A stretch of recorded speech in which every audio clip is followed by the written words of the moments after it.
Hello dear student, हम continue कर रहे हैं class 10th science chapter 2 acids bases and salt. Previous videos में हमने जो था एसिड और बेस की एसिड की metal hydrogen and hydrogen carbonate and metal carbonate के साथ रिएक्शंस देखी थी, है ना, कि वो किस तरह से रिएक्शन करते हैं वो, और उसके बाद एसिड और बेस आपस में किस तरह रिएक्शन करते हैं which is known as the neutralization reaction, वो देखा था। अगर आपने वो प्रीवियस वीडियोस नहीं देखे हैं तो आप हमारे चैनल ब्रजेश बागड़ी पे जाके वो वीडियोस देख सकते हैं। आपको यदि हमारे वीडियोस पसंद आ रहे हैं तो हमारे चैनल को लाइक, सब्सक्राइब एवं वीडियो को शेयर करें और बेल आइकॉन प्रेस करें ताकि आपको लेटेस्ट वीडियो की अपडेट जो है वो मिलती रहे। आज जो हम स्टार्ट करने जा रहे हैं वो है reaction of metallic oxide with the acid. देखिए, मेटालिक ऑक्साइड्स बोला है, मेटल ऑक्साइड्स मतलब किसी भी मेटल का ऑक्साइड ले लीजिए और उसकी हमें किसके साथ रिएक्शन करवानी है, एसिड के साथ। तो देखिए, take a small amount of copper oxide लेना है ना, और उसमें धीरे धीरे dilute sulphuric hydrochloric acid add करना है। ठीक है, अब कलर देखना है कि जो what has happened the copper oxide का कलर क्या हो गया है। हमने देखा कि जो कॉपर ऑक्साइड था सॉल्यूशन वो कैसा हो गया है, ब्लू ग्रीन हो गया है और उसमें कॉपर ऑक्साइड डिज़ोल्व हो गया है। तो the blue green colour of solution जो है वो किसको बता रहा है, कॉपर सेकेंड क्लोराइड को। किसको शो कर रहा है, कॉपर सेकेंड क्लोराइड को। मतलब वो क्या है, एक सॉल्ट हो गया है।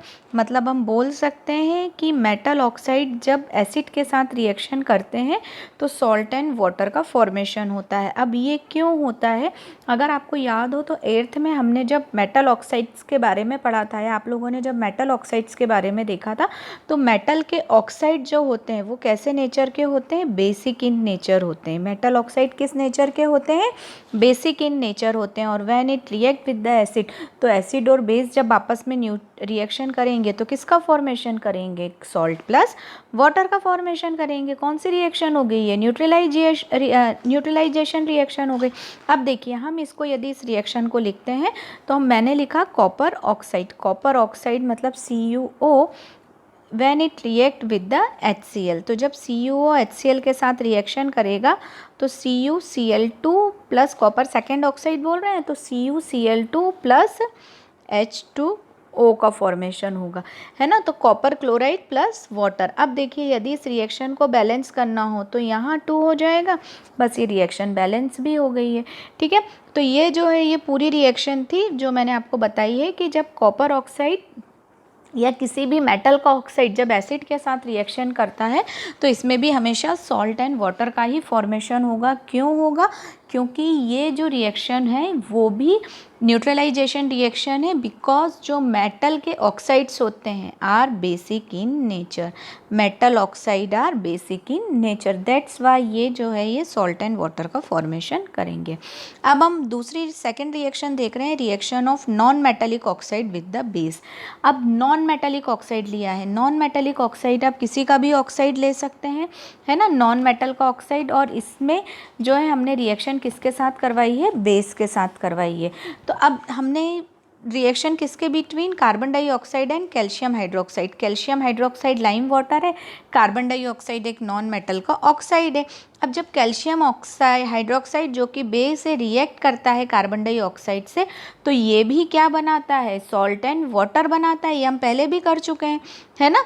तो ये भी क्या बनाता है, कैल्शियम हाइड्रोक्साइड बनता है, जो कि एक कैल्शियम हाइड्रोक्साइड रिएक्ट करता है तो ये भी क्या बनाता है, सॉल्ट एंड वाटर बनाता है। और हम ये जान चुके हैं या पहले भी हमने पढ़ा है कि नॉन मेटल का जो ऑक्साइड होता है ना, the oxide of non metal is acidic in nature. कैसे नेचर का होता है, एसिडिक नेचर का होता है।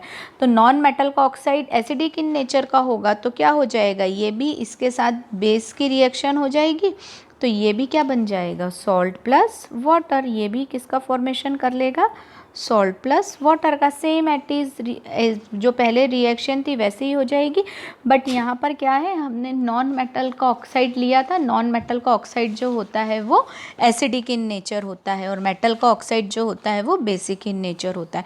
मतलब दोनों ही कंडीशन में हमें जो है वो न्यूट्रलाइजेशन रिएक्शन मिली। तो हम इसमें लिखेंगे non metal oxide plus base, है ना। तो ये जो है ये न्यूट्रलाइजेशन रिएक्शन हो रही है, ठीक है। अब उसके बाद यदि हम देखें तो what do all acids and all base have in common, acid and base में जो है क्या कॉमन होता है वो हम देखेंगे। तो हम ये पहले भी देख चुके हैं कि जितने भी एसिड्स होते हैं उनके कैरेक्टरिस्टिक्स का जो है वो सेम होते हैं, केमिकल प्रॉपर्टीज़ सेम होती है, और जितने भी बेस होते हैं उनकी केमिकल प्रॉपर्टीज़ सेम होती है। किस बेसिस पे सेम होती है? हाइड्रोजन के बेसिस पे। जितने भी एसिड हैं वो क्या रिलीज़ करते हैं? हाइड्रोजन रिलीज़ करते हैं, हाइड्रोजन आयन रिलीज़ करते हैं, है ना। और जब ये मेटल से रिएक्ट कर रहे थे तब कौन सी गैस रिलीज़ कर रहे थे? हाइड्रोजन गैस रिलीज़ कर रहे थे जब ये मेटल से रिएक्ट कर रहे थे, ठीक है। तो इसीलिए due to the release of the hydrogen ion, है ना, release of the hydrogen ion, property जो है वो एसिड और बेस की क्या है? सेम हो जाती है। Release of hydrogen ion, hydrogen ion को रिलीज़ करने के कारण एसिड जितने भी हैं वो आपस में सेम होते हैं, और OH आयन को रिलीज़ करने के कारण जितने भी बेस है वो आपस में सेम होते हैं, ना, क्योंकि बेस जो है वो कौन सा आयन रिलीज़ करता है? OH आयन, ठीक है। अब हम एक एक्टिविटी के थ्रू देख रहे हैं। इसमें ये देखिए क्या किया हुआ है हमने, नीचे यहाँ पर रबर कॉर्क लगाया हुआ है, डाइल्यूट HCl सॉल्यूशन लिया है, और हमने क्या करी है? आयरन नेल इसके अंदर लगा दी है रबर कॉर्क के अंदर, ठीक है। और इसमें क्या किया है? एक बैटरी लगा के और पूरा वायर, मतलब एक हमने सर्किट बना दिया और बल्ब लगा के हम देखेंगे कि करंट फ्लो हो रहा है या नहीं हो रहा है। तो करंट किस कंडीशन में फ्लो होगा? जब आयन रिलीज होंगे। जब तक फ्री आयन नहीं होंगे तब तक करंट फ्लो नहीं हो सकता है ना। तो अब हम ये देखें तो हमने क्या किया है, ये जो एक्टिविटी है ये अलग अलग सॉल्यूशन के साथ करी हुई है, ठीक है। ग्लूकोज का, अल्कोहल का, hydrochloric acid and sulphuric acid, बाकी सब कुछ वैसा कि वैसे ही करना है, ठीक है। अब हम देखेंगे किन किन कंडीशंस में जो है जो बल्ब है वो ग्लो कर रहा है, और किन कंडीशंस में बल्ब जो है वो ग्लो नहीं करता है। तो एसिड और बेसिस जो है उस कंडीशंस में क्या करेगा? बल्ब ग्लो करने लगेगा, क्योंकि वहाँ पर आयन का फॉर्मेशन हो जाएगा। तो ग्लूकोज जब हम इसमें डाल के और बैटरी ऑन करेंगे तो उस कंडीशन में बल्ब जो है वो ग्लो नहीं करेगा, ठीक है।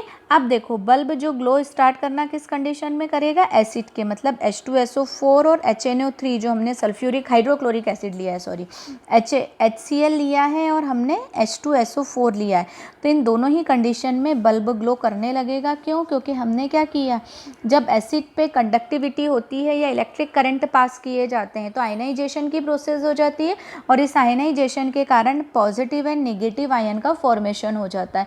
And due to the free ion जैसे ही होते हैं कंडक्शन होने लगता है, इलेक्ट्रिक कंडक्शन या चार्ज जो है वो मूव होने लगता है, और चार्ज मूव हो रहा है इसका मतलब क्या है? यहाँ पर फ्री आयन प्रेजेंट है, ठीक है। तो एसिड जो है H आयन देता है और इसीलिए जो है इलेक्ट्रिक करंट फ्लो होने लगता है, ठीक है। अब ये जो H आयन है ये पॉजिटिव होता है, और पॉजिटिव को बोला जाता है कैटायन, है ना। पॉजिटिव आयन क्या कहलाते हैं? कैटायन कहलाते हैं।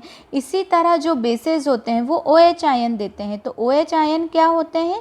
नेगेटिव, तो जिन्हें हम बोलते हैं N आयन, है ना। तो एसिड जो है वो कैटायन रिलीज़ करते हैं, मतलब H आयन, है ना, पॉजिटिव आयन, और बेसिस जो है वो OH मतलब निगेटिव आयन जो है वो रिलीज़ करते हैं। अब यहाँ पर देखिए, जैसे मान लीजिए अब HCl था, तो HCl में क्या हो गया? Cl नेगेटिव हो गया, H पॉजिटिव हो गया। इसी तरह ये मान लीजिए एसिटिक एसिड लिया, अब एसिटिक एसिड में भी H नेगेटिव, H पॉजिटिव हो जाएगा, COOH नेगेटिव हो जाएगा, ठीक है ना। तो इस तरह से इनका आयनाइजेशन हो जाता है, और इस आयनाइजेशन के कारण इलेक्ट्रिक चार्ज जो है वो फ्लो हो जाते हैं। अब यही प्रोसेस यदि हम बेस के साथ करेंगे, अब बेस में मान लीजिए हमने NaOH का सॉल्यूशन ले लिया, तो यहाँ Na पॉजिटिव होगा, OH नेगेटिव हो जाएगा। हमने CaOH होल ट्वाइस ले लिया, है ना, तो ये Ca पॉजिटिव हो जाएगा, OH नेगेटिव हो जाएगा। तो यहाँ भी क्या होगा? चार्ज फॉर्मेशन हो जाएंगे, आयनाइजेशन हो जाएगा, और due to the presence of free ions जो करंट है वो फ्लो होने लगेगा, ठीक है। तो इससे ये शो होता है कि जितने भी एसिड्स और जितने भी बेस हैं वो अपनी केमिकल प्रॉपर्टीज़ में सिमिलर होते हैं, and they have the free ions in the form of cations and anions, है ना। तो आज हमने ये टॉपिक्स कंप्लीट किए हैं, होप आपको समझ में आया होगा। यदि आपको कोई भी डाउट है तो आप मुझे मैसेज करके, कमेंट करके पूछ सकते हैं। Keep studying, keep watching, thank you so much.